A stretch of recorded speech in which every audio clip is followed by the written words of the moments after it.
Alors, salutations, mesdames et messieurs. Bienvenue dans le débrief. Aujourd'hui, on se retrouve pour partager encore un petit moment de délices, de bons repas convivial.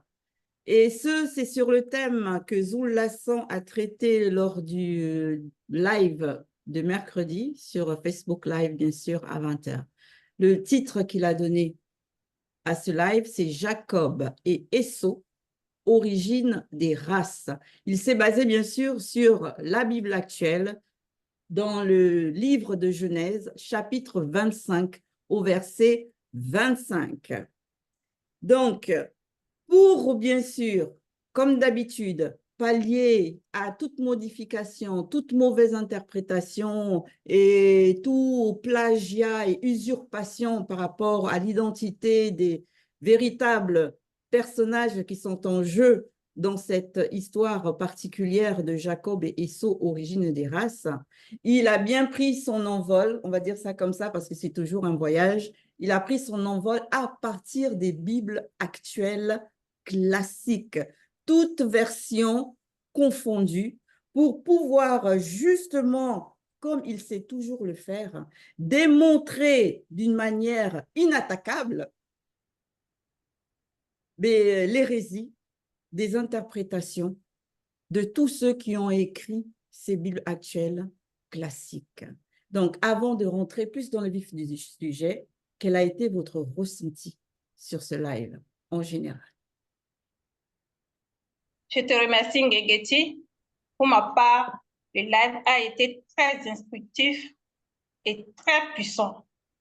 Je remercie beaucoup Zoulou Lassan. Merci. Moi, j'ai éprouvé de la joie. Mon être entier était en joie parce que la vérité était en train d'être, c'est-à-dire c'était en train d'être restaurée en fait. Elle est restaurée par Zoulou Lassan. Et j'ai aussi ressenti un peu de la pitié pour tous ceux qui sont encore agrippés dans les Bibles actuelles, qui font de ça un et qui se mettent toujours des idées sur l'histoire des sceaux. Franchement, moi, c'était vraiment un régal. Pour moi, c'était un plaisir vraiment d'écouter ce live. J'étais très heureuse de connaître avec exactitude, en fait, de connaître avec exactitude l'histoire de nos ancêtres connus, car nous sommes restés longtemps plongés dans l'ignorance à cause de la falsification de notre histoire par les Blancs et les Sans-Mêlés. Mais aujourd'hui, Zoulou, là, avec précision, nous a bien démontré quelle était notre histoire. Donc, c'est une fierté, en fait, pour moi. Merci. Tout comme Abigail, je dis merci à Zoulou Lassan qui a restauré une des histoires qui porte beaucoup la confusion dans le monde à cause des Bibles, à cause des Bibles falsifiées des religions dites révélées qui sont servies de cette histoire pour prôner la suprématie blanche. Et donc, Zoulou ici a restitué l'origine de l'histoire même avec précision, en passant, comme Genget l'a dit, par d'abord les Bibles actuelles classiques et ensuite à travers Bible, que nous n'aurons pas là sur le temps de voir. Merci. Moi, j'ai ressenti la colère par rapport aux biblistes qui ont fait toutes ces mauvaises traductions. Voilà, c'est la colère. Mais à la fin, je dis encore merci à Zoulou Lassan.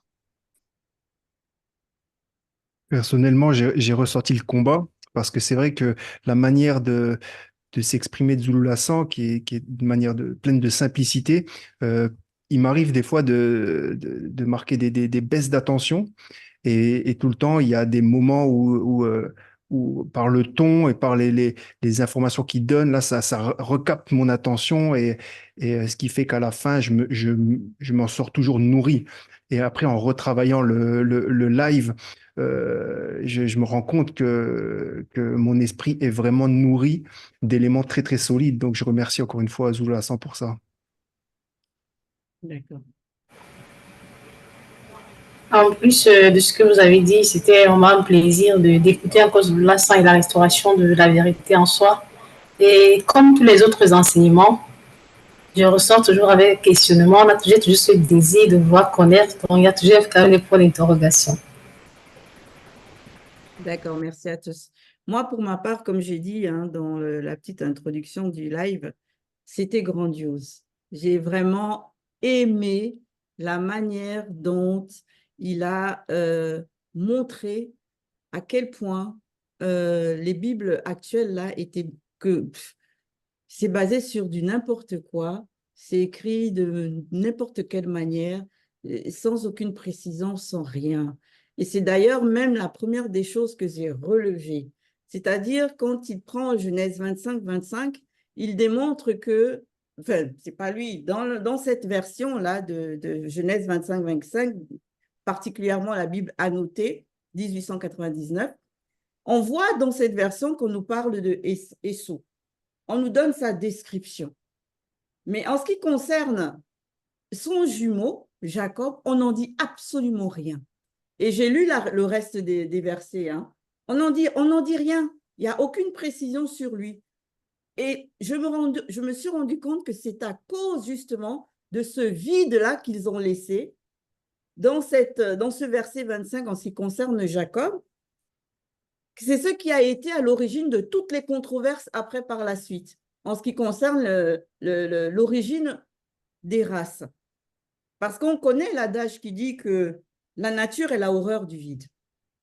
Et que forcément, là où il y a un vide, elle va le remplir. Et généralement, elle le remplit avec n'importe quoi.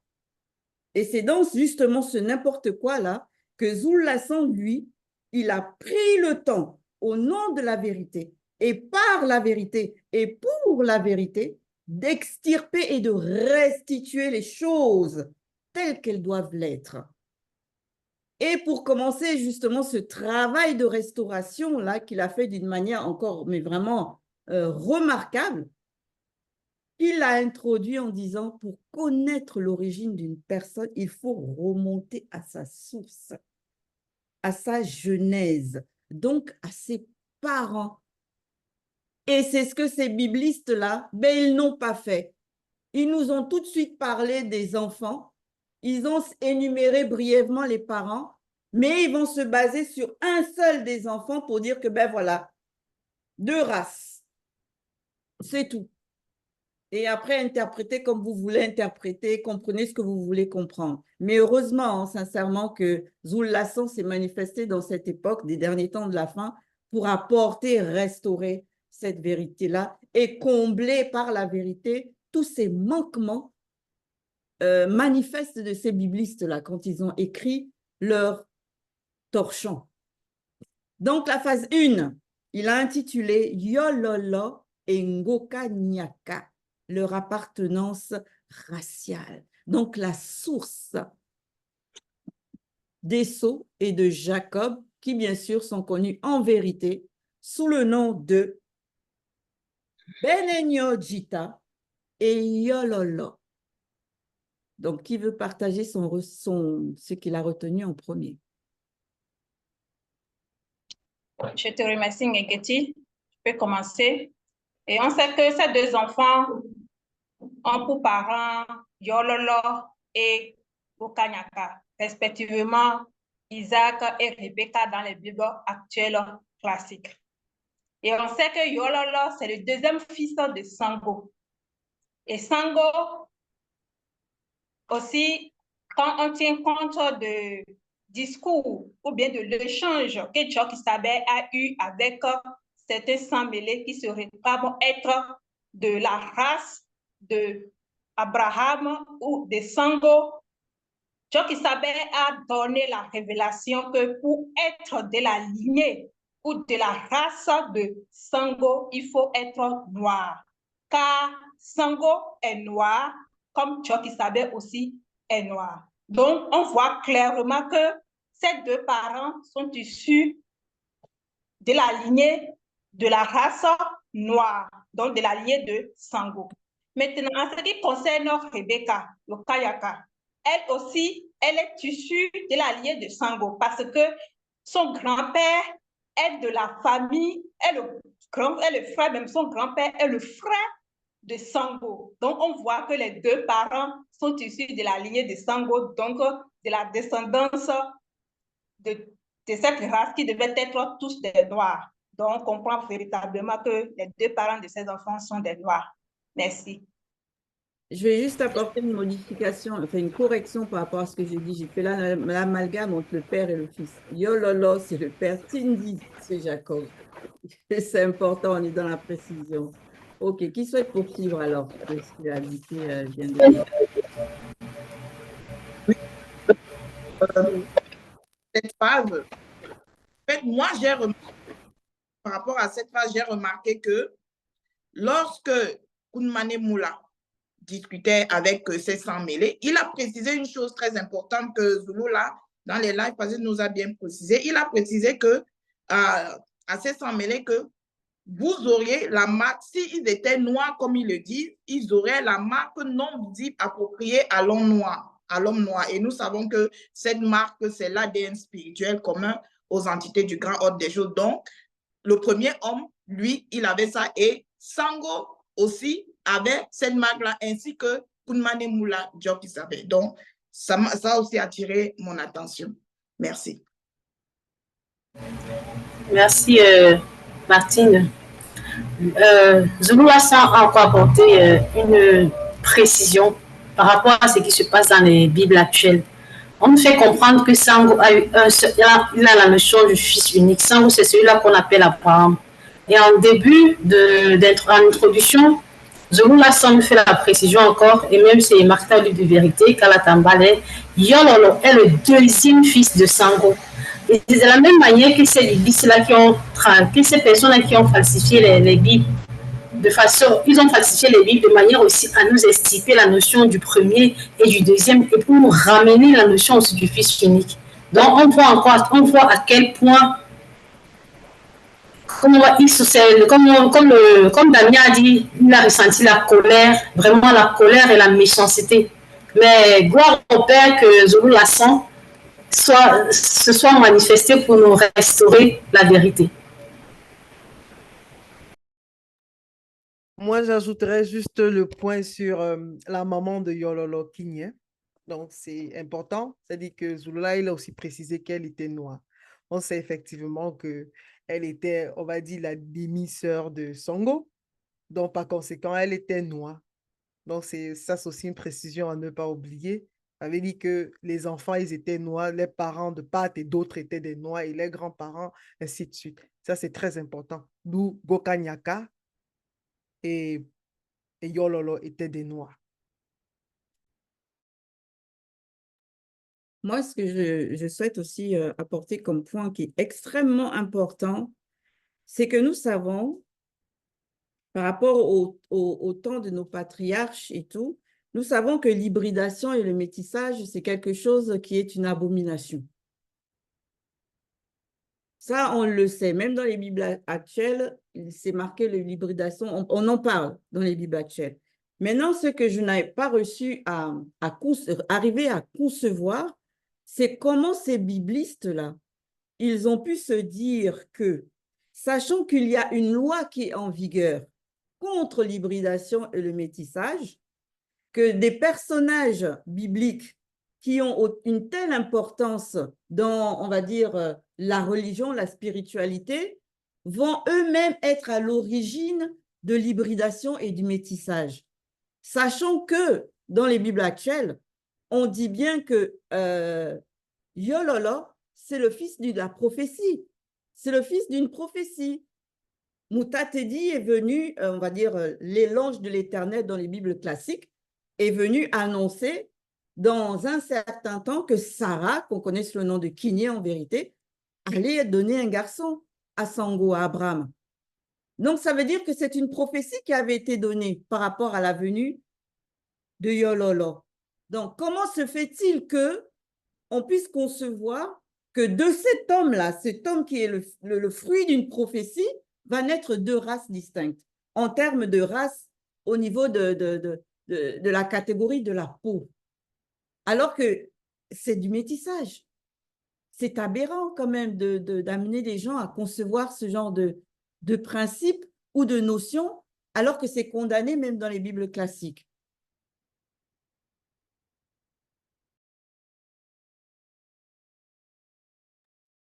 Moi, c'est ce que je retiens dans cette phase qui démontre que les parents de Jacob et Esau étaient noirs, c'est C'est le passage dans Koudoumane où Zulula a expliqué la conversation entre les sangs mêlés et Jock Isabelle, qui se prétendent aussi, euh, être les descendants de Sango. Ils disent que c'est leur patriarche. Et Jock Isabelle leur fait comprendre que non, ce n'est pas votre patriarche.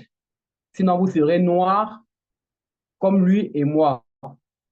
Et dans les Bibles actuelles classiques, ils ont modifié cette histoire.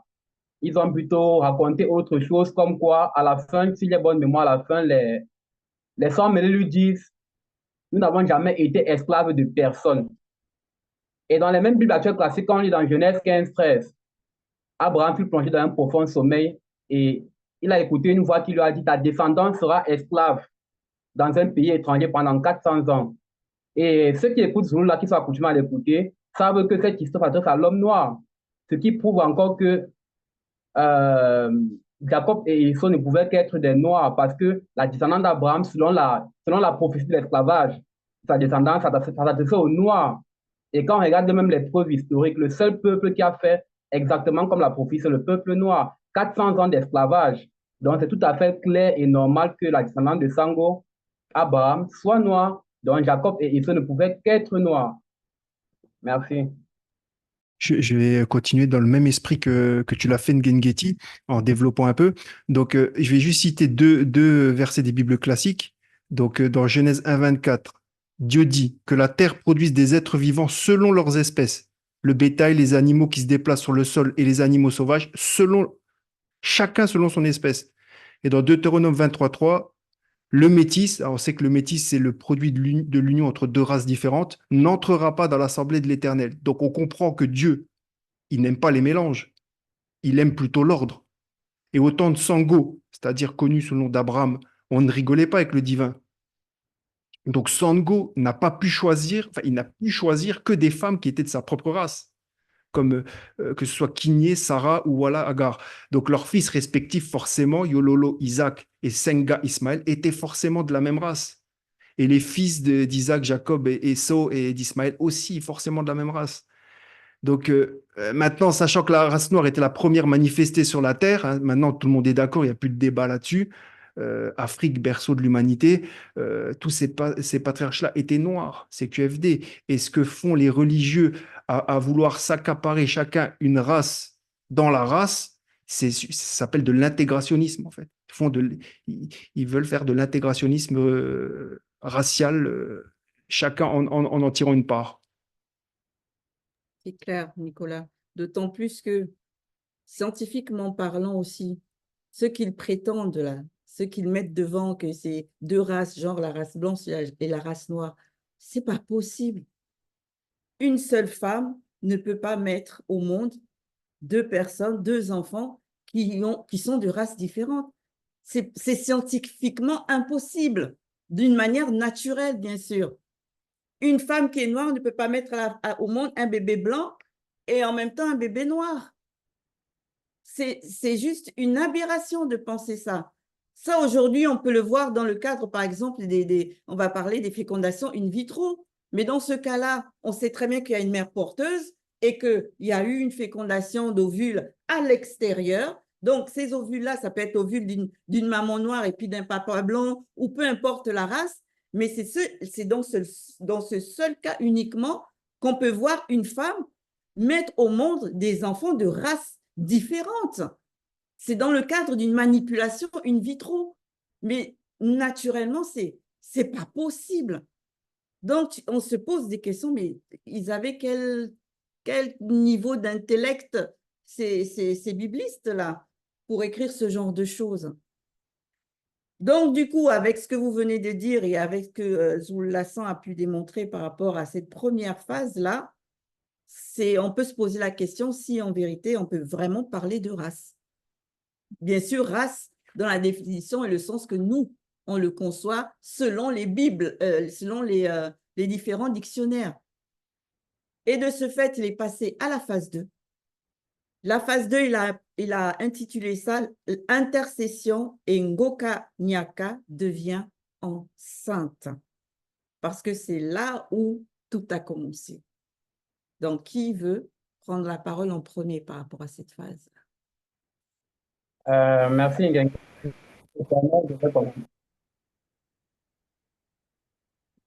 Merci, Ngengi.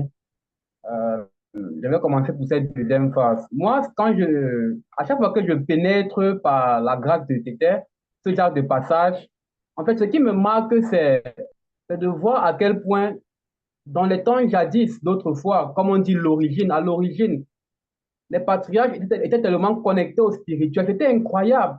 Parce que quand on dit là, c'est incroyable, c'est magnifique de voir que les patriarches conversaient avec les entités, ce que de nos jours, on ne voit plus.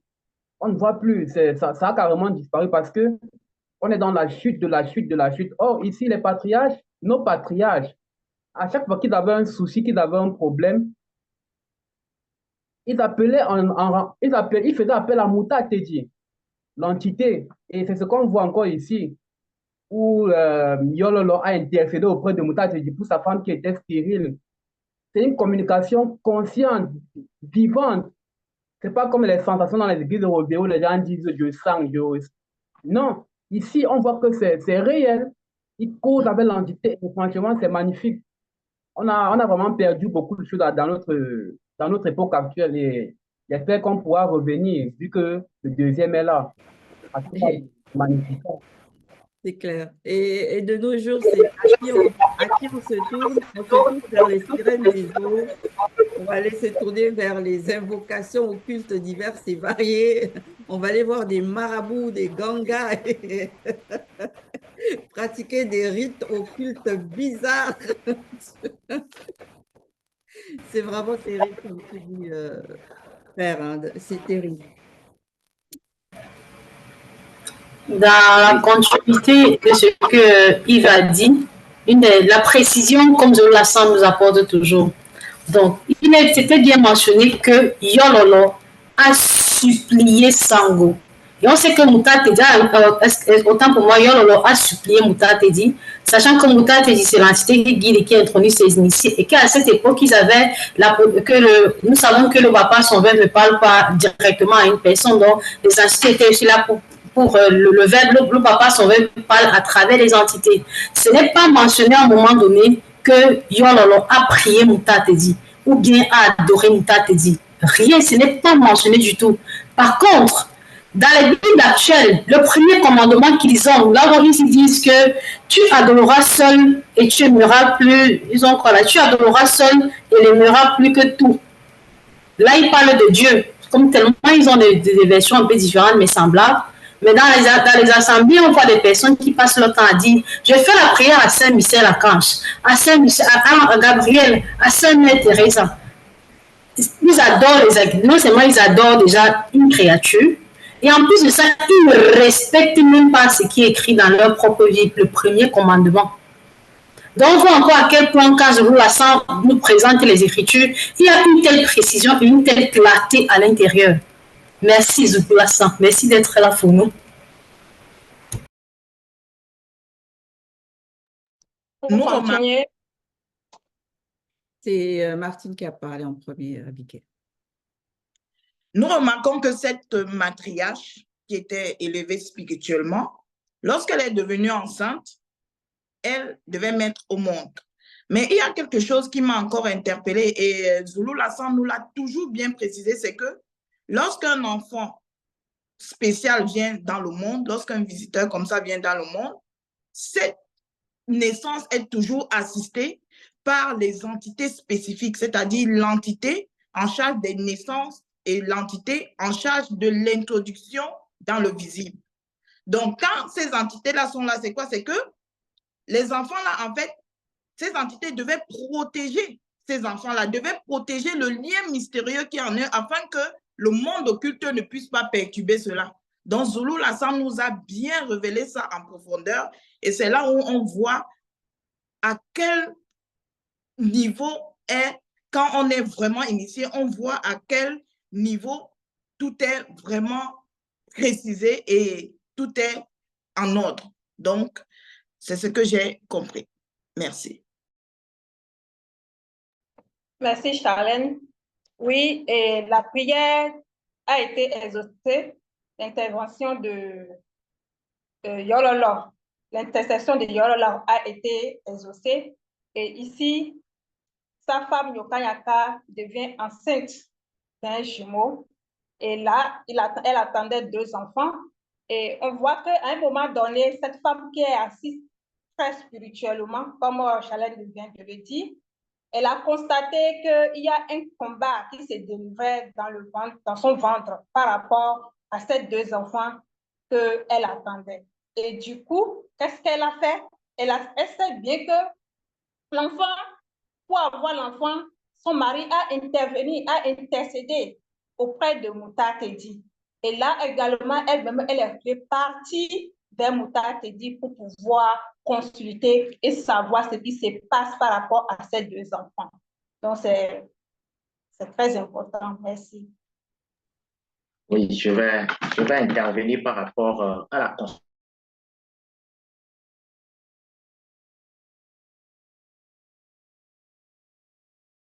Ah, bon.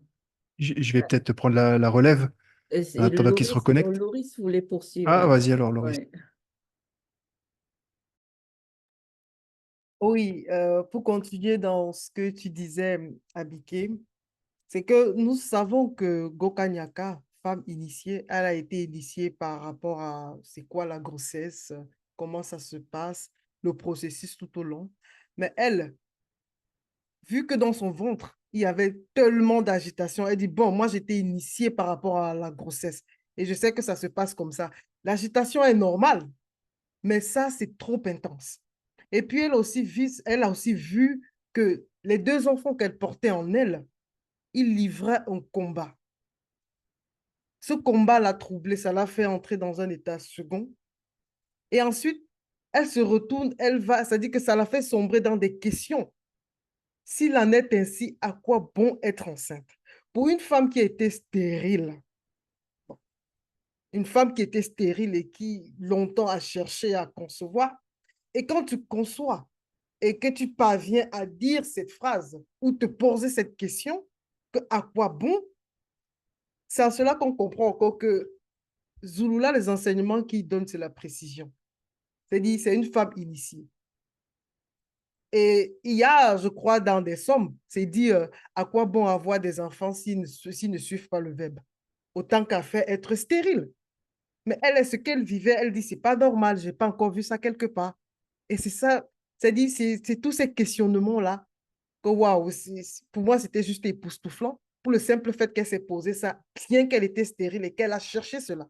D'autres diront, oh non, c'est qu'importe, hein, qu'il soit n'importe comment, même s'il n'accepte pas, je suis prenante. Donc, c'est ça qui m'a fait vraiment cogiter.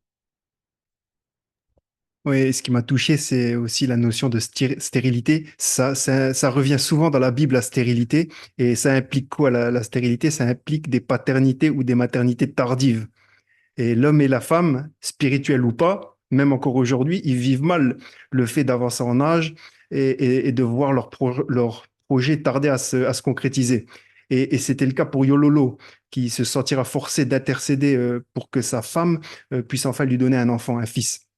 Mais pour le spirituel, le grand ordre des choses, vieillir, c'est plutôt, selon un certain point de vue, c'est plutôt une bénédiction pour ceux connus. Je précise pour ceux connus, puisque en vieillissant, il s'élève spirituellement, il s'approche de plus en plus du but qui est le salut après la rupture.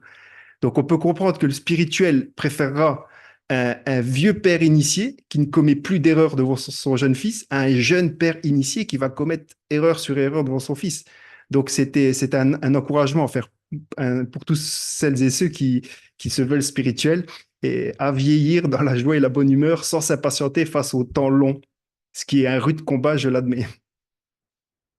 Ah, je rebondis sur ce que tu dis, frère, par rapport à la notion de la vieillesse. On sait que Sango, bien, ou qu'on dise dans les Bibles actuelles qu'il ait 99 ans ou peu importe l'âge très avancé qu'ils ont, on sait très bien que physiquement, ils n'y paraissent pas, hein. Ils sont toujours bien dans la force physique et tout, hein. À cet âge où aujourd'hui, dans notre équivalent, ben, quelqu'un, on va dire, est, comme on dit souvent, un pied dans la tombe, selon l'expression, mais eux, c'était loin d'être le cas, hein.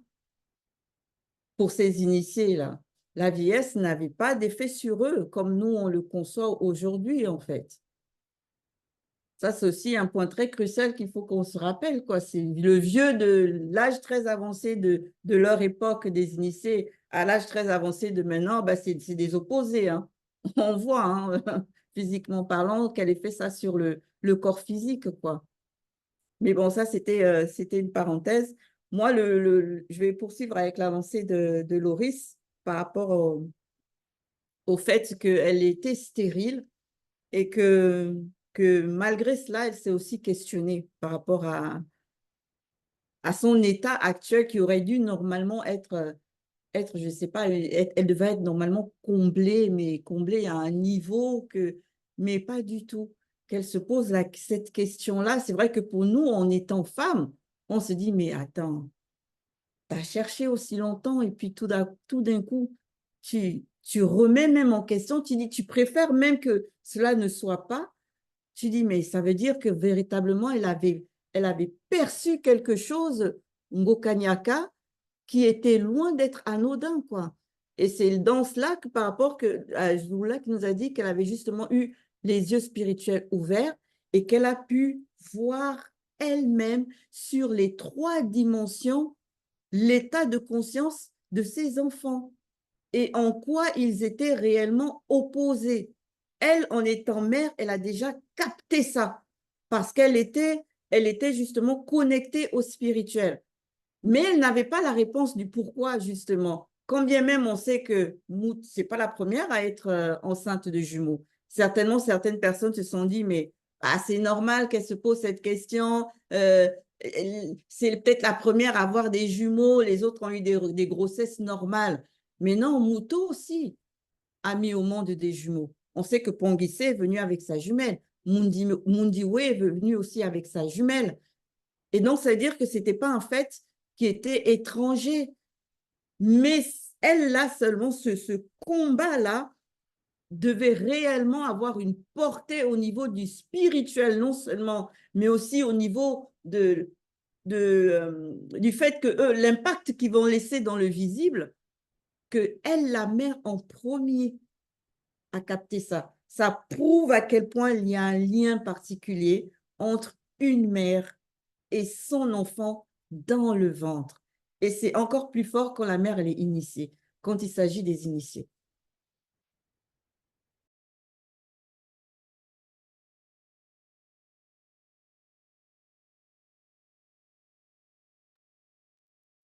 Damien, c'est bon pour toi? Tu es de retour? Il a l'air d'être Oui, figé encore. Bon, en attendant, oui, ça y est, ok. je suis de Je te donne la retour. parole, frère. OK, c'est toujours la phase 1, ou la phase 2, c'est ça? Oui, on est toujours à la phase 2. D'accord. Donc, en fait, ce que je voulais dire, c'est par rapport à la consultation de la matriarche de Mouta Tedi.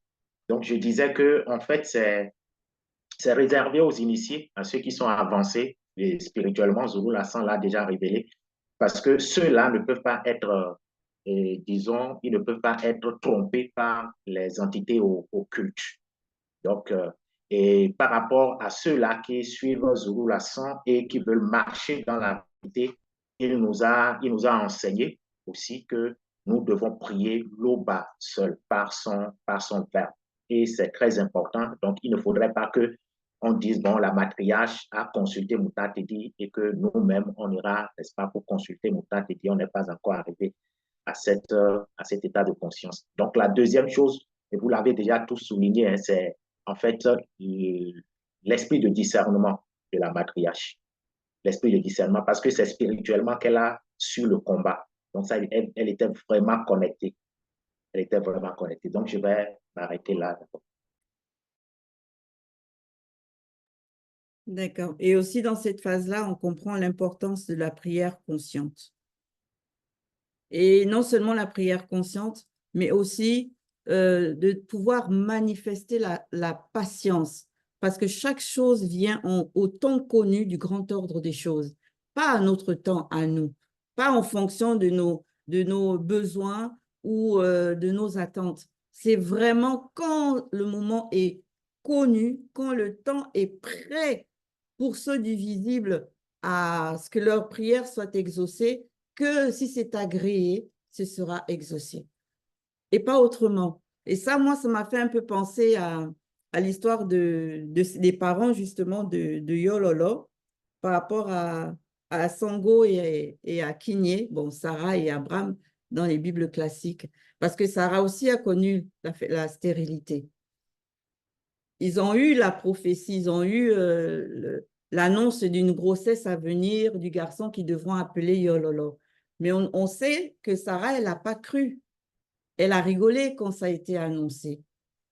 Elle n'a pas du tout cru à ça. Et parce qu'elle n'a pas cru à cela, elle est allée faire en sorte que Sango puisse prendre Wala comme femme pour pouvoir lui donner une descendance. Donc, ça manifeste ici qu'elle n'a pas manifesté la patience, elle n'a pas accordé la foi, le crédit à ce que l'entité était venue lui dire. En l'occurrence, c'est Mutatedi, mais dans les Bibles actuelles, c'est l'ange de l'Éternel. Elle n'a pas apporté du crédit à cette parole-là. Et après, on a vu ce qui s'est passé. Elle a été frappée de jalousie, c'est parti un peu on va dire, dans un sens qui n'est pas voulu selon le spirituel et qui n'est pas attendu surtout. Et Yololo, lui, je me suis dit, ça a dû faire écho en lui de voir aussi sa propre femme être stérile, comme on a dû lui raconter par rapport à sa mère.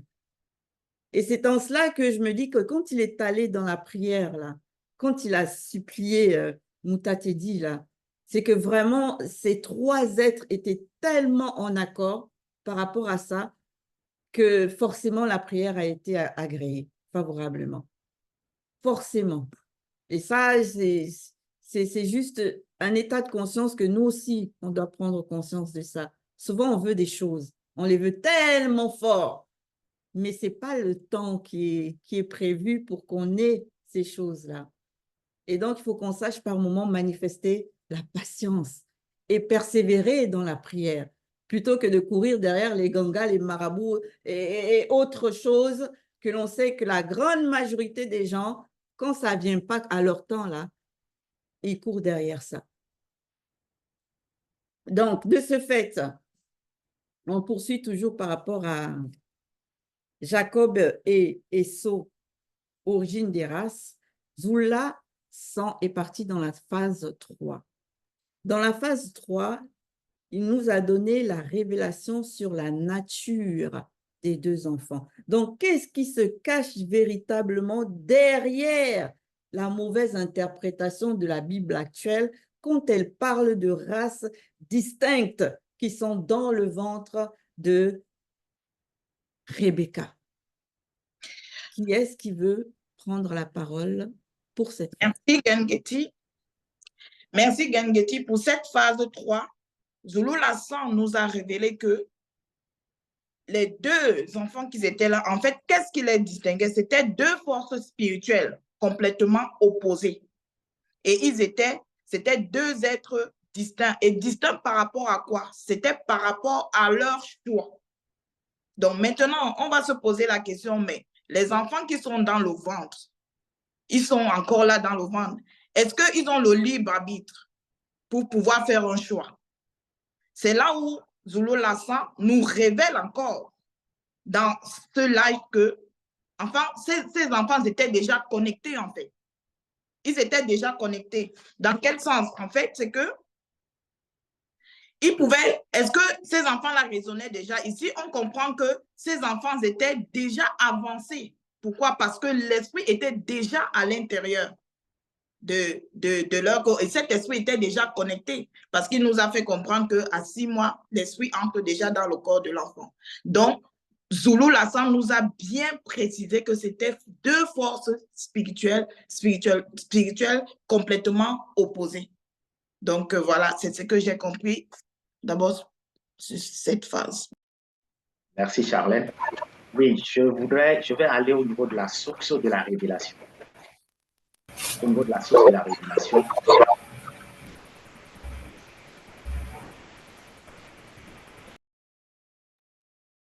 Oui, donc je disais, je vais aller au niveau de la source de la révélation. Et Zulu Lassan nous a révélé ici que la révélation vient de Mutatedi. Et Mouta te dit, c'est l'entité qui guide et qui intromise les initiés. Zulu Lassan nous a déjà enseigné beaucoup sur les entités du grand ordre des choses. En fait, leur parole ne peut pas passer.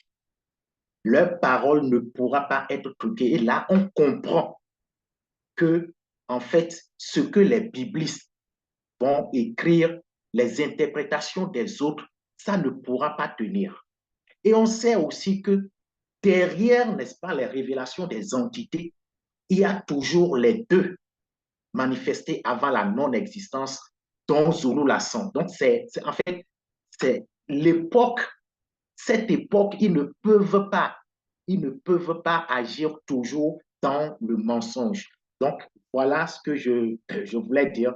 Donc, la source de la révélation, elle est très, très importante. Merci. Merci. C'est à Daniel, Yves. D'accord. Damien, une des choses que j'ai encore compris pendant le live, c'est la notion du droit de naissance qui n'est pas seulement dans le plan physique, c'est même au-delà du spirituel, au-delà. Parce que, toujours avec la falsification des Bibles actuelles, ils nous ont enlevé la notion de l'aîné des deux, du premier et du deuxième.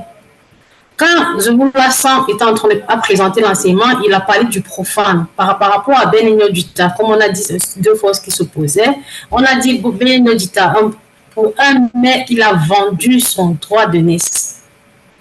Et on voit encore à quel point dans la réalité du visible, les non-initiés ne tiennent même pas compte de cela, du droit de naissance, parce que sur beaucoup de plans, on le néglige, parce qu'on ne comprend pas la portée de cela. Maintenant, on voit dans les familles, même aujourd'hui, dès que tu as l'argent, tu deviens plus grand. Dès que tu as l'argent, même les grands-pères, même quelqu'un qui est considéré comme ton papa ou ton grand-père, il va venir faire sa genou même devant toi. Mais on ne comprend pas souvent que c'est un geste que nous faisons. On se limite au physique en disant que non, quand je veux quelque chose, je me donne les moyens de les avoir, mais sans savoir que spirituellement, c'est la catastrophe. Vraiment la catastrophe. Donc, nous devons aussi faire attention à la notion du droit de naissance et vraiment le mettre en pratique selon ce que le Verbe nous recommande. C'est bon, Yves. Une des choses qui est vraiment remarquable dans cette phase, dans les enseignements de Zulu Lassan et dans la Bible, c'est la précision. Parce que quand on regarde ce verset et qu'on voit la révélation de l'entité Mouta Tedji à Ngukanyaka, qui est la mère de Jacob et Esau, en fait, il révèle des choses qui vont arriver bien dans le temps. Et c'est une chose que les biblistes, dans leur confusion, n'ont pas compris, c'est que les entités sont au-dessus du temps et de l'espace. Ils ne fonctionnent pas selon le temps et l'espace des hommes dans le visible, c'est-à-dire nous. C'est pourquoi ici, tout ce que l'entité a révélé à la mère de Jacob et Esau, on voit très bien dans les versets qui suivent tout à fait réalisé, parce que en fait, pour eux, tout est déjà fini.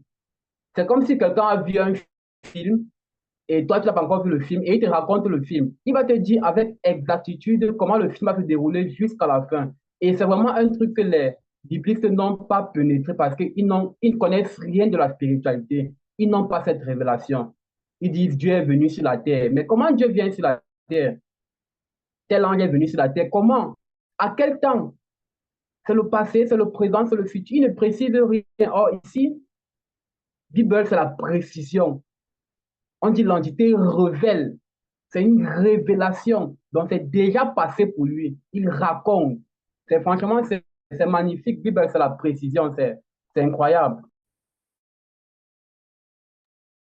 Moi, je vais continuer sur la notion de race. En fait, Zulula, franchement, c'était la première fois pour moi d'écouter une autre facette de la race. Pour moi, je voyais jusqu'à preuve contraire que la race, c'était seulement noir.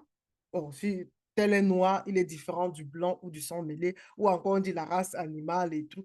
Mais Zulula, dans ce live, il dit, on peut être de races différentes, mais avoir la même origine, en faisant allusion à l'homme charnel et l'homme spirituel.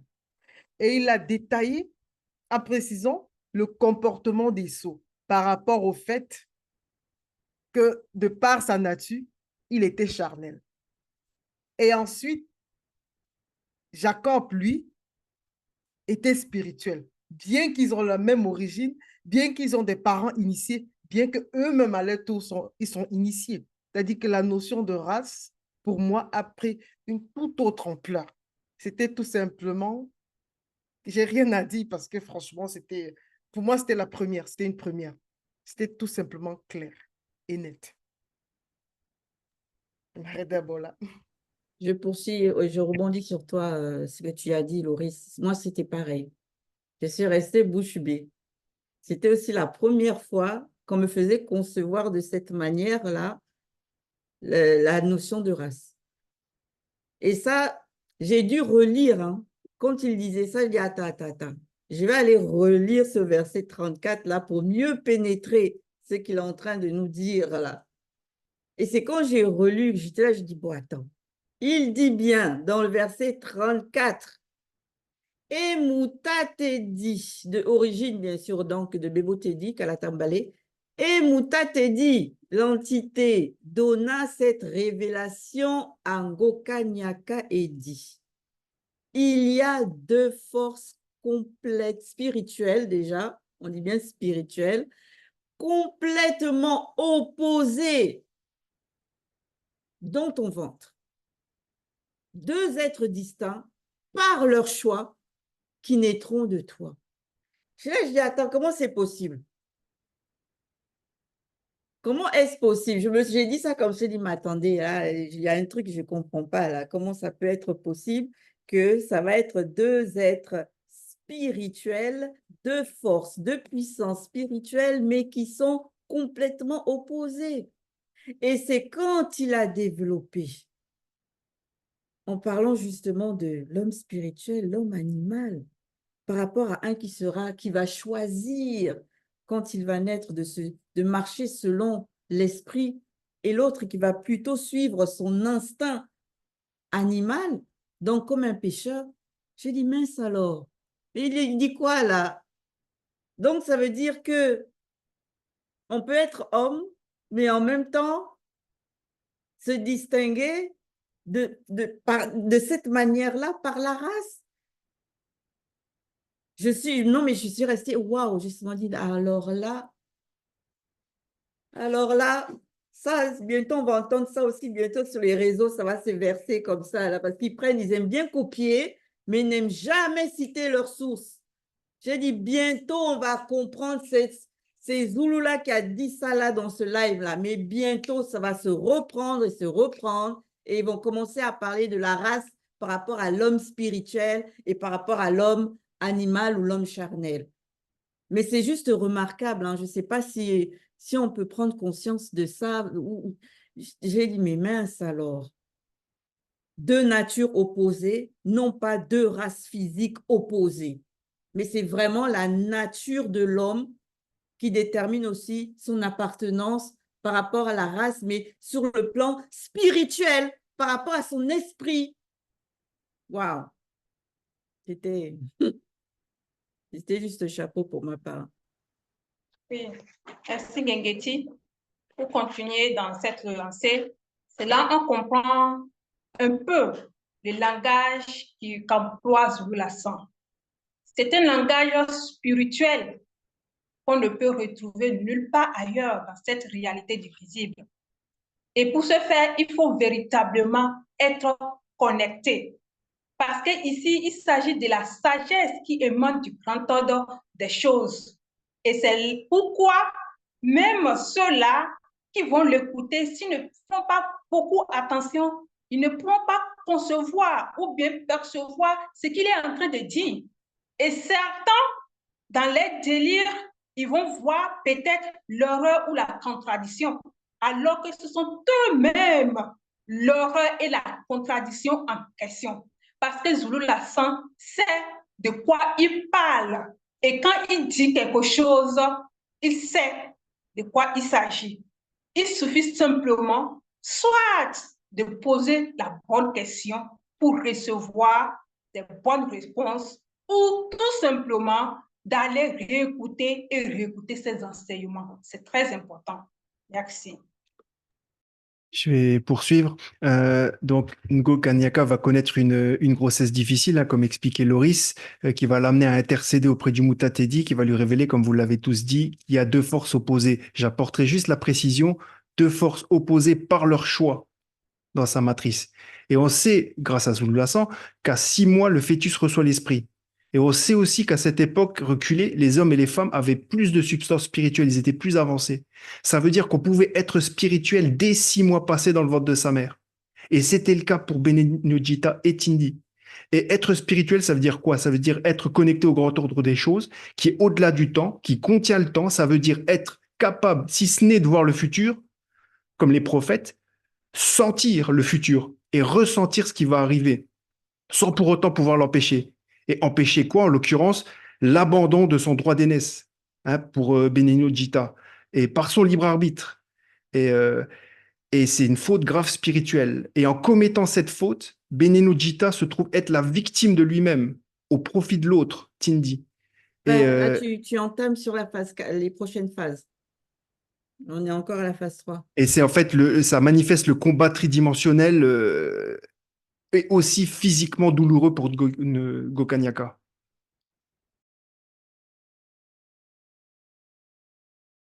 D'accord. Est-ce qu'il y a quelqu'un qui souhaite ajouter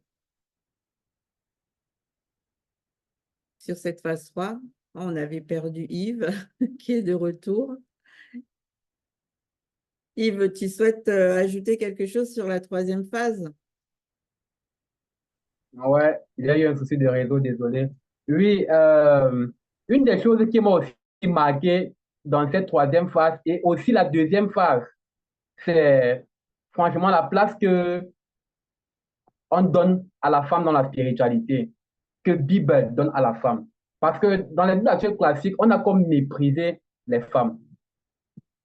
Mais ici, on se rend compte que la femme n'est pas n'importe qui, parce que regardons le niveau spirituel de la mère de ces deux patriarches.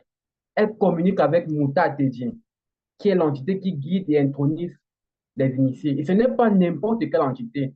C'est une entité d'un haut niveau. Pourtant, dans les Bibles actuelles classiques, quand on lit, on méprise la femme. Il y a même un faux pasteur qui a dit carrément une phrase qui a fait le buzz. Il dit la place de la femme, c'est à la cuisine. Quand on regarde le monde, les gens méprisent les femmes. Pourtant, quand on voit Bible donne la place à la femme. Et franchement, c'est magnifique de voir qu'une femme peut accomplir de telles prouesses qu'on nous a cachées avec les religions dites révélées. C'est beau. Merci, Moulet. Merci, Zulu Lassan. Merci. Merci pour cette restauration. J'aimerais ajouter juste un petit truc. J'aimerais revenir sur le point qui est mentionné dans le verset 35. Quand on parlait des 3 dimensions ici, où le petit frère, il a vaincu, on a parlé de physique non visible à la vue du visible. Bon, c'est vrai que ce sont des termes vraiment un peu compliqués à comprendre, mais Zula nous a encore clarifié, vu que ça s'est passé dans le ventre. C'était dans le ventre, ça veut dire qu'elle seule pouvait vraiment subir ça et que ce n'était pas la vue des autres. Donc, ça, c'est un point quand même qui m'a aussi marqué. Il y avait mieux que les échographies, hein, autant des initiés. Les échographies, là, c'est des joujoux, quoi, par rapport aux capacités qu'ils avaient par le Mundi. Alors, dans cette phase 3, donc, on a eu l'extrême, la magnifique révélation par Zulu Lassan de l'existence des deux races, non pas par rapport à l'apparence physique, mais plutôt par rapport à l'appartenance spirituelle. Et comme je dis encore, c'est le pionnier qui vient révéler ça. On n'a encore jamais entendu ça nulle part, cette explication-là de ce verset de Genèse 25-25, selon la Bible classique. Donc, il nous a largement démontré que ici, dans cette phase 3-là, par rapport à ce verset-là de la Bible classique, on ne parle nullement de race, comme plusieurs faux pasteurs, plusieurs prêtres, archevêques et tous les noms qu'ils se donnent là, peuvent nourrir leurs disciples avec ce genre d'hérésie. Ce n'est pas le cas. On ne parle pas ici de race physique, mais plutôt d'autres choses.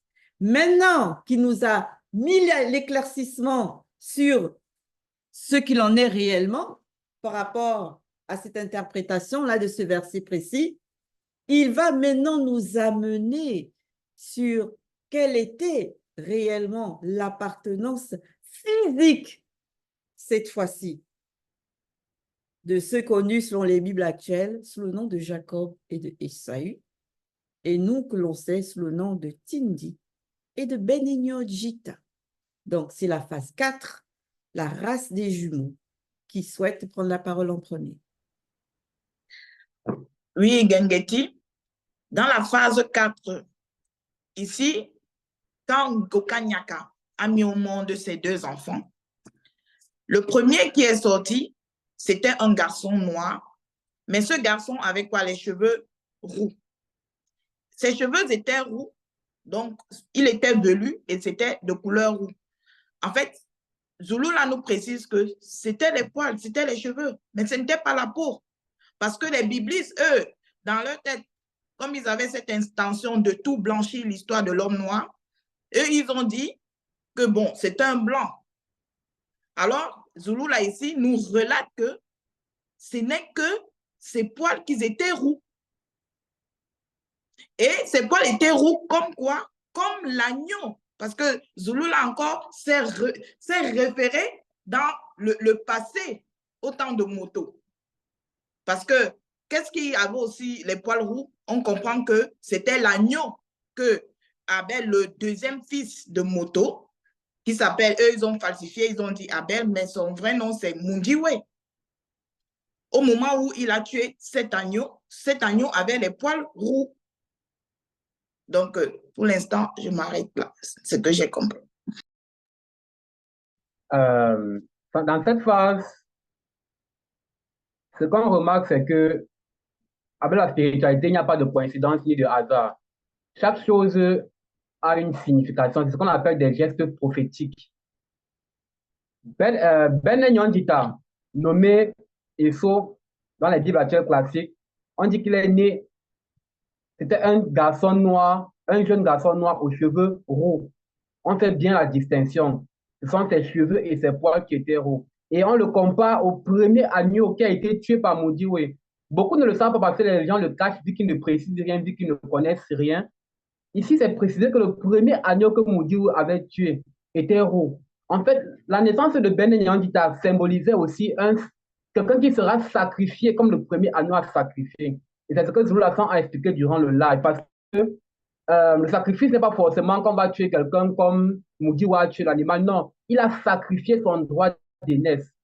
Il a sacrifié son droit d'aînesse. Ce qui n'est pas bien dans le sens spirituel. Parce que dans le sens spirituel, il faut respecter la hiérarchie, l'ordre d'arrivée. Et il a bafoué ça.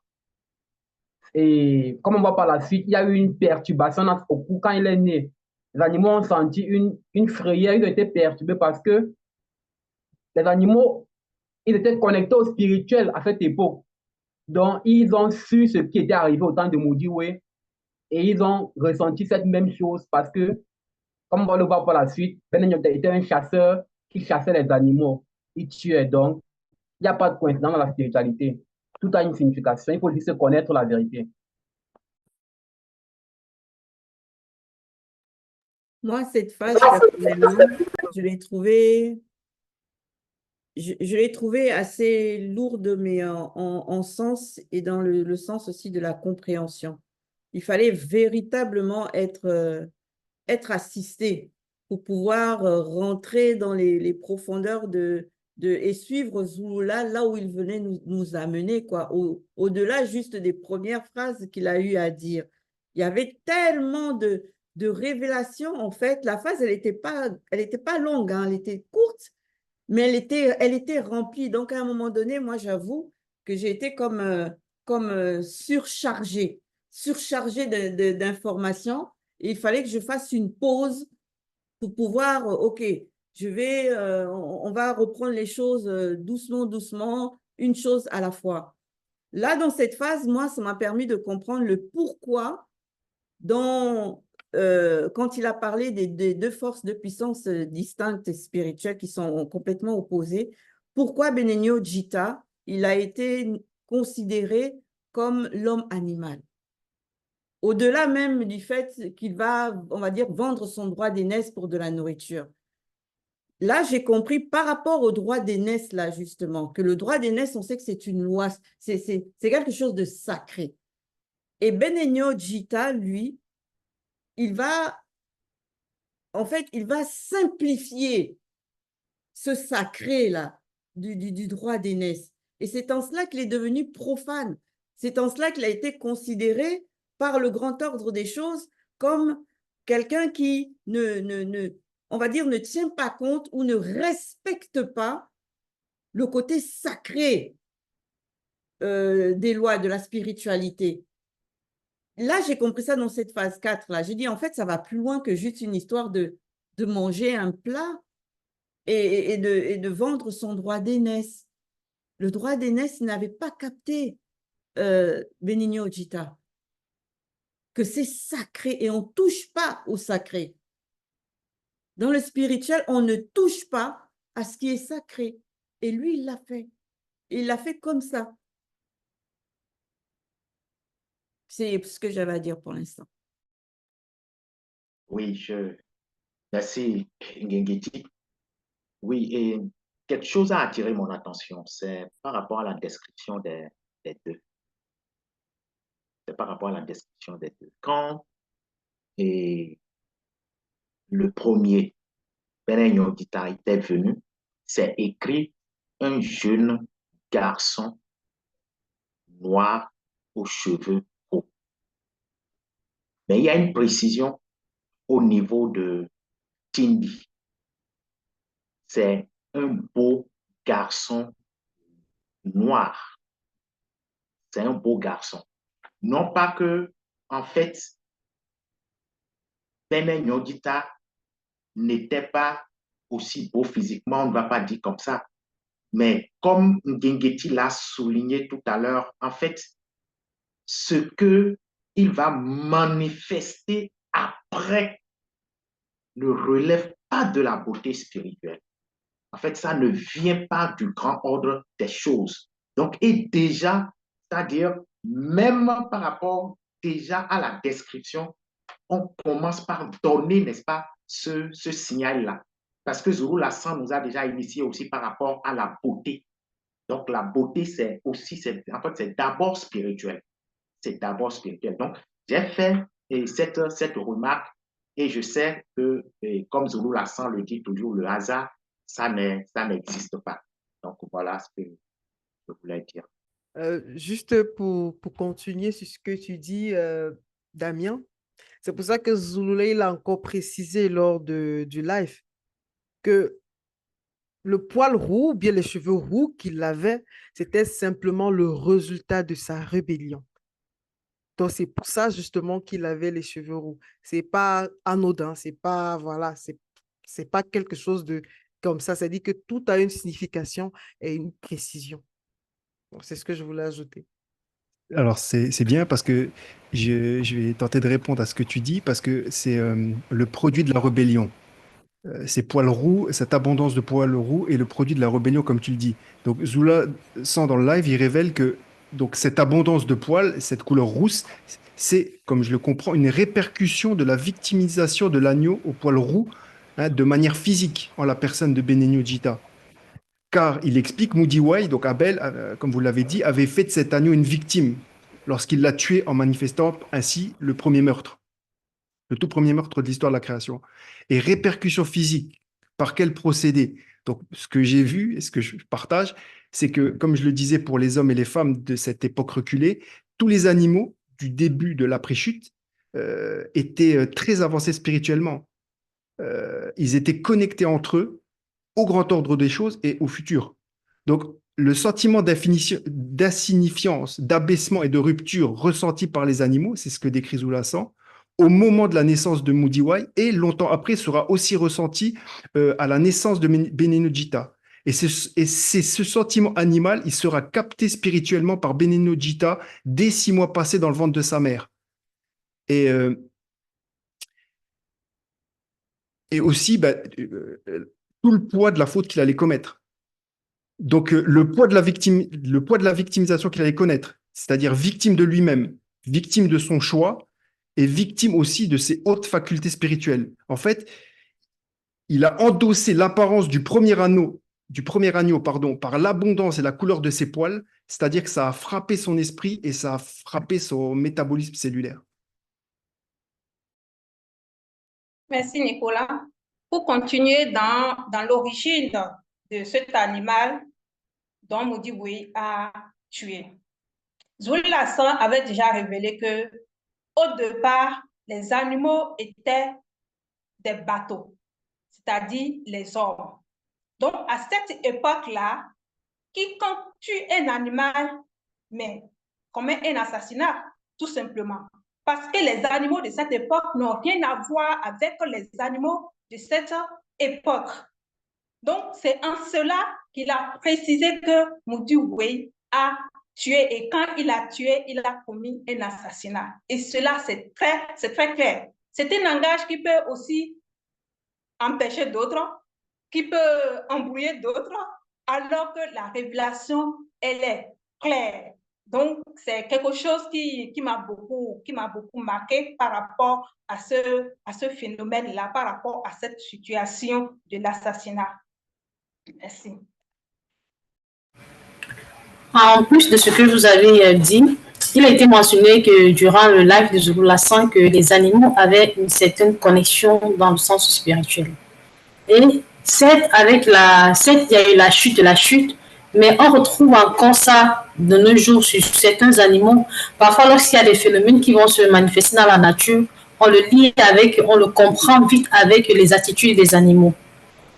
Et ça montre encore à quel point ce que nous vivons actuellement et ce que nous pouvons même discerner, que ce que Zulasan dit, c'est la vérité. Il n'y a pas quelque chose qu'il a inventé. Parce que on a les traces, parce que la vérité, on ne peut pas l'effacer. Et en plus de ça aussi, là, de ce que je comprends encore, c'est Jacques qui nous le dit souvent, rien n'est caché aux anciens du grand ordre des choses, encore plus de manifester hors de la non-existence. On nous décrit, comme on a vu dans les phases précédentes, le combat qui s'est fait dans le sens spirituel avant que les enfants ne viennent dans la réalité du visible.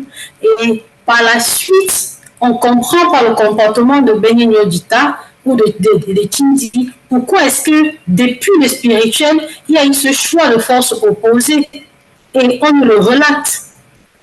Donc, c'est un mystère, c'est-à-dire tu as tes deux enfants qui vont naître, c'est vrai que ça n'a pas été totalement révélé à Ngokanyaka le détail de leur vécu dans le visible, mais déjà elle avait ce discernement-là et elle-même elle le voyait. C'est vrai que ça, en même temps c'est troublant, mais en même temps c'est aussi formidable d'avoir ce discernement-là.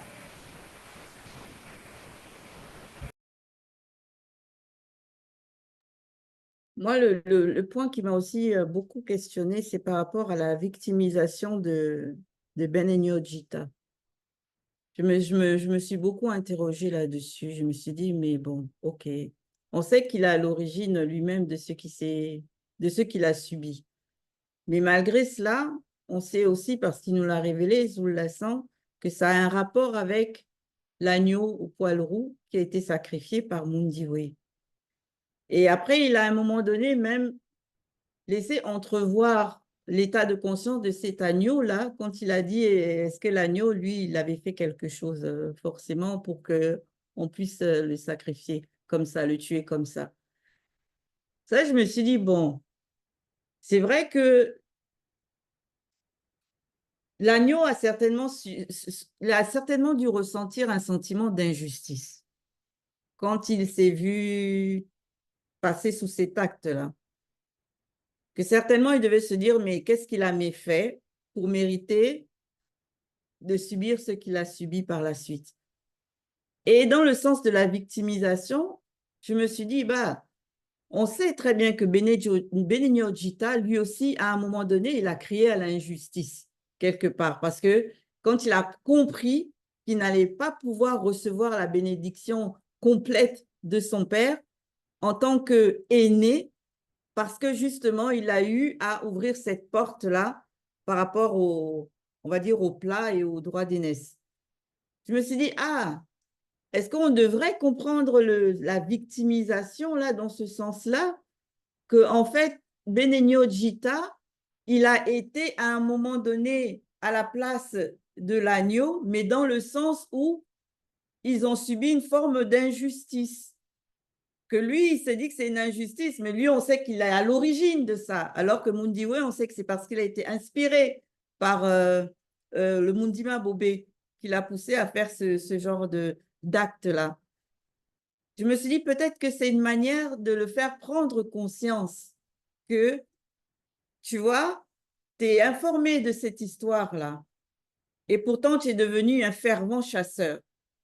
Et aujourd'hui, te voilà maintenant à la place de ces victimes-là pour te faire prendre conscience que eux aussi, le fait, par exemple, de les tuer comme ça, mais ça manifestait aussi chez eux un certain état de conscience. Parce qu'on sait qu'à cette époque-là, comme vous avez précisé, les animaux-là étaient encore extrêmement connectés, contrairement à maintenant. Donc, je me suis interrogée. Je me suis dit, ah, est-ce qu'on doit nous concevoir cette victimisation-là à travers cette injustice que son acte par la suite l'a amené à subir?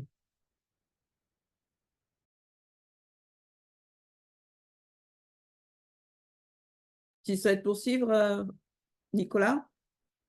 Ou c'est bon? Je peux poursuivre, s'il te plaît, Ndoké.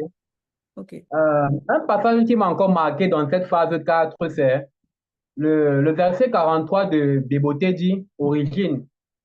Il est écrit, Samuel tenait le talon de Benigno Gita et on l'appelait Tindi. Là, c'est la sortie du deuxième enfant, c'est-à-dire Jacob. Quand il sortait, c'était un très beau garçon noir. Et on précise qu'il tenait le talon de son frère aîné, Benigno Gita. Et quand j'ai lu ça, bon, je ne sais pas si je peux me tromper, mais j'ai été inspiré. C'est-à-dire, je me suis rappelé que dans les Écritures, il est écrit, ayez à vos pieds pour chaussure la parole de l'Évangile. Et je me suis demandé, mais pourquoi est-ce que Tindi a tenu la main, le pied de son frère aîné? Et j'ai essayé de faire le lien qui montrait que vraiment, Benigno Gita était un enfant rebelle. Parce que s'il n'était pas rebelle, il aurait à ses pieds la parole de l'Évangile. Par conséquent, son frère n'aurait pas pu tenir son talon. Ça veut dire il n'était pas assisté par il n'avait pas la parole. Il était rebelle dès la naissance. Il n'avait pas à ses pieds la parole. Et je me dis que c'est la raison pour laquelle son frère a tenu son pied. En fait, je vois ça un peu comme un geste prophétique. Pourquoi le pied? Pourquoi pas la main? Pourquoi pas... C'est vrai que la tête soit en mais pourquoi particulièrement le pied? Et j'espère que peut-être un jour, si le verbe le permet, Zola pourra nous répondre. D'accord, Yves. Donc, par rapport à cette phase 4-là, là encore, Zula a clos le débat. Il a clos le débat. Les deux enfants sont noirs. Leurs parents sont noirs. Leurs ancêtres sont noirs. Donc, évidemment, les deux aussi sont noirs. Quoique, on sache que dans le noir, dans la race noire, il y a un nuancier énorme de noir. Et quelqu'un qui est roux, c'est néanmoins un noir. Parce que même encore aujourd'hui, on peut le voir dehors. Il y en a plein qui ont les cheveux, la tête remplie de cheveux roux. Ils ont les poils roux et ils sont pour autant noirs. Donc, dans la race noire, qu'on se le dise, ce n'est pas juste des noirs comme on peut voir dehors. Il y a aussi des roux. Et même, on les appelle souvent même des albinos ratés, ces roux-là. Parce que beaucoup vont dire qu'ils ont raté de peu comme ça de sortir albinos.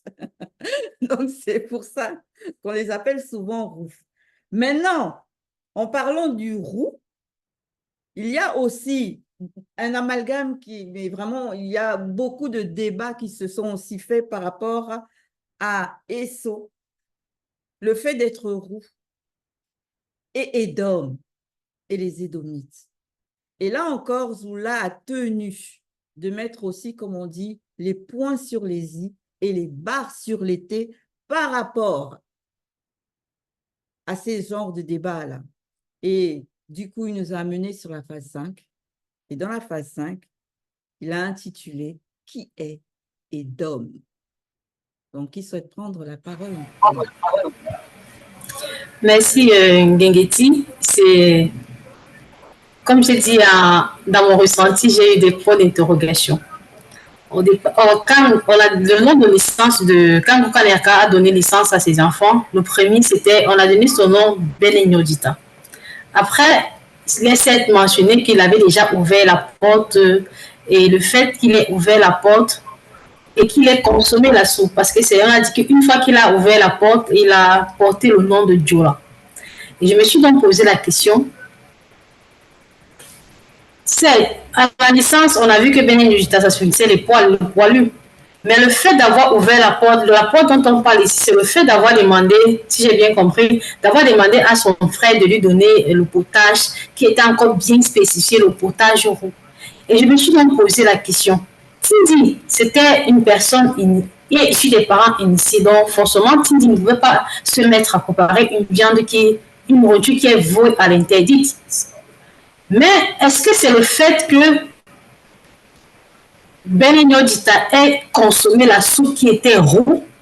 C'est ça qui a fait en sorte que on le met la casquette de Djola, parce que bien plus tard, quand on suit les descendants de Benenyodita, on parle toujours de Djola. C'est il a reporté cette casquette de Djola là, et je me suis posé aussi la question, mais le nom Djola, directement, est-ce que c'est de façon spirituelle ce nom? Parce qu'au départ, on a dit Benenyodita le poilu, par rapport à ce qui était recouvert, mais après que la signe se soit manifestée, il porte le nom de Djola.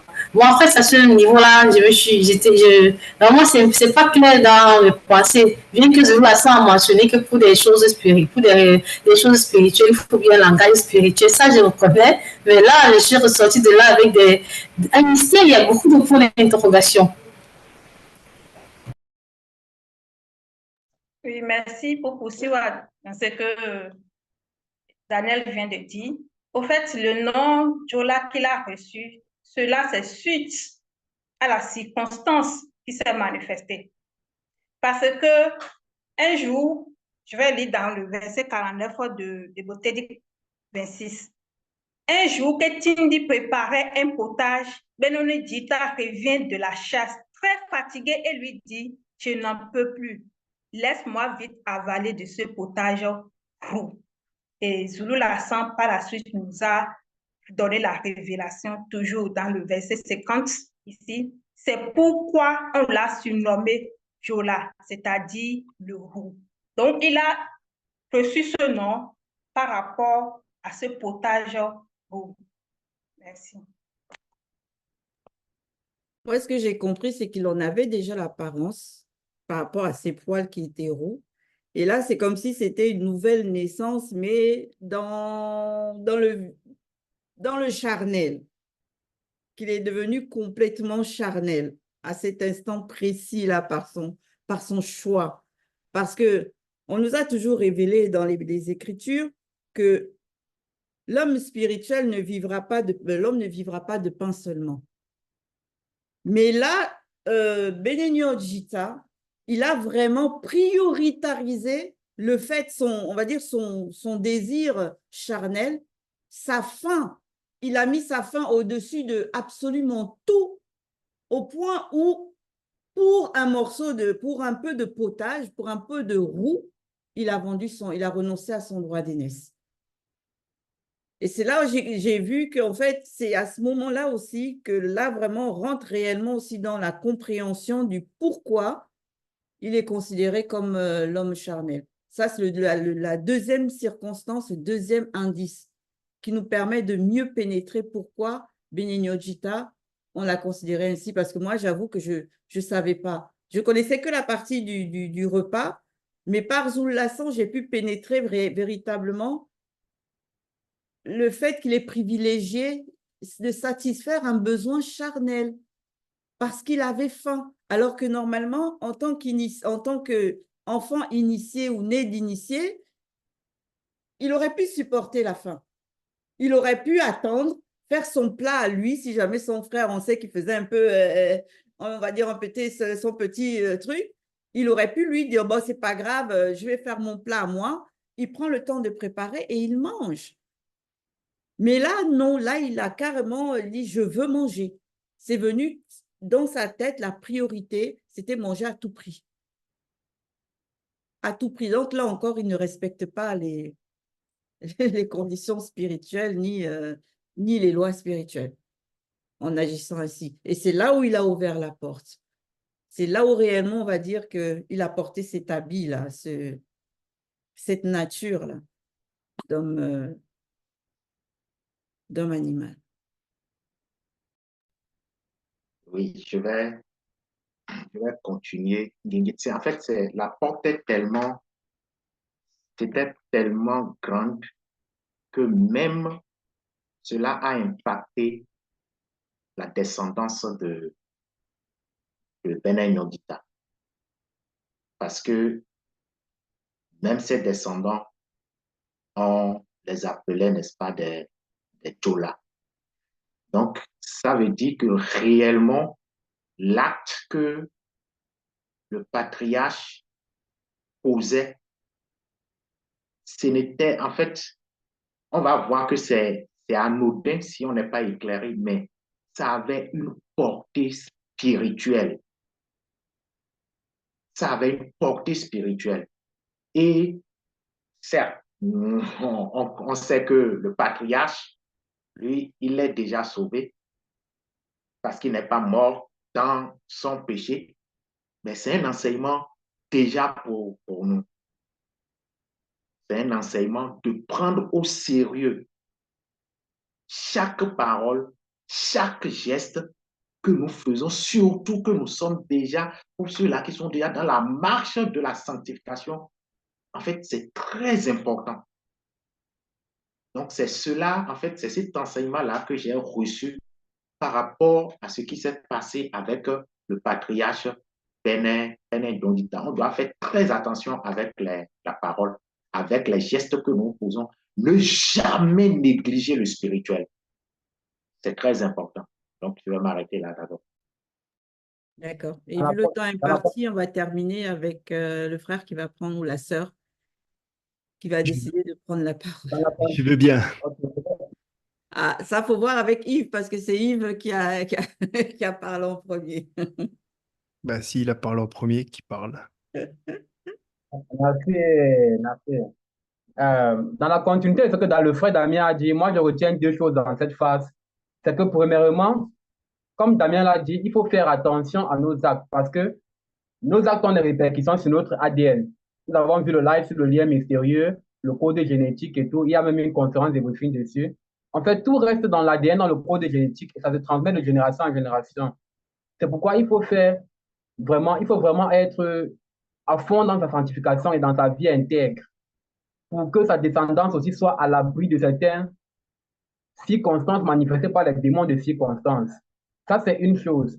Et la deuxième chose qui me marque aussi dans cette phase sainte, c'est de voir que, mine de rien, malgré tout, l'Oba est juste et il est au-delà même de la justice. C'est-à-dire, il manifeste l'amour.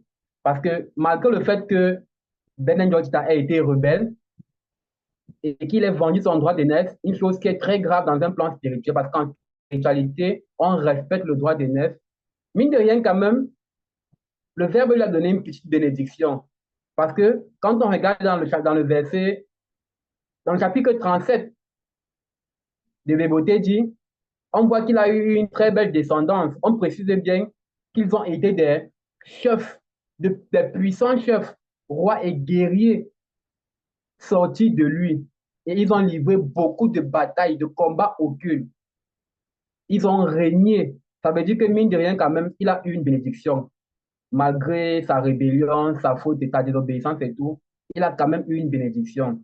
et qui s'est aussi répercuté sur sa descendance. Donc, le verbe manifeste vraiment l'amour. L'homme manifeste l'amour par son verbe. La spiritualité, c'est pas les religions, c'est pas les sensations, c'est la vérité en fait, c'est la vérité. Et c'est bien. Merci. Ok. Merci Yves. Bon, je t'octroie, Nicolas, de poursuivre parce que sinon tu 2 vas minutes. Je vais reprendre. Il moins y a de plein 2 minutes. ouais, il y a plein de choses qui ont été dites qui m'ont plu, notamment, comme disait Daniel, la nature enseigne. J'avais vu un documentaire animalier qui m'avait vraiment frappé. C'était, il montrait une espèce de vipère, en fait. Elle avait au bout de sa queue une excroissance qui imitait l'araignée à la perfection. Quand elle frottait sa queue, c'est une araignée qu'on voyait. Ça attirait les oiseaux et il saisit la queue et à son tour, la vipère saisit l'oiseau et le mange. C'est-à-dire, en fait, que la, la, l'oiseau, en fait, c'est-à-dire la vipère se place premièrement en victime et ensuite, elle fait de l'oiseau sa victime. C'est exactement ce qui a été fait avec Benigno Gita. Il faisait de ces animaux des victimes, comme l'avait dit Yves, puisqu'il était devenu chasseur, pour plus tard devenir victime lui-même, comme l'agneau au poil roux était une victime. Et comment il est devenu victime? Ben, en commettant l'erreur, comme vous l'avez dit, de céder son droit d'aînesse à son frère. Et pourquoi? Pour un potage, un roux. Et on sait pourquoi on donne ce nom-là au potage, qui plus est un plat végétarien. Donc, il est devenu ainsi Jola et Dom. Donc, en fait, et comment, je dirais, par une circonstance, c'est-à-dire qu'à un moment de grande fatigue lors d'un retour de chasse. Donc tout ça, moi, me fait penser à une grande cérémonie d'abdication. D'accord, donc on va terminer sur ces mots de Nicolas en retenant néanmoins que par ce live, Zoulassan a grandiosement démontré que les personnages connus sous le nom de Jacob et Esaü, mais mieux en vérité sous le nom de Tindi et Benigno Gita ou Jola, sont noirs et ils resteront toujours noirs. Donc, il a clos tous les débats en un seul live. Il a apporté les éclaircissements que beaucoup ne connaissaient pas et il nous a permis aujourd'hui d'avoir une histoire restaurée de nos patriarches. Donc, sur ce, toujours, nous ne pouvons que rendre gloire que nous ayons ces derniers temps de la fin un guide qui nous permet justement de marcher sur les sentiers de la vérité et qui pourra nous porter en fonction, bien sûr, de la manifestation de la volonté de chacun au salut véritable. Donc, sur ce, je vous dis bonsoir et au prochain live, au prochain débrief, si le Père le permet. Merci, Ngéliti.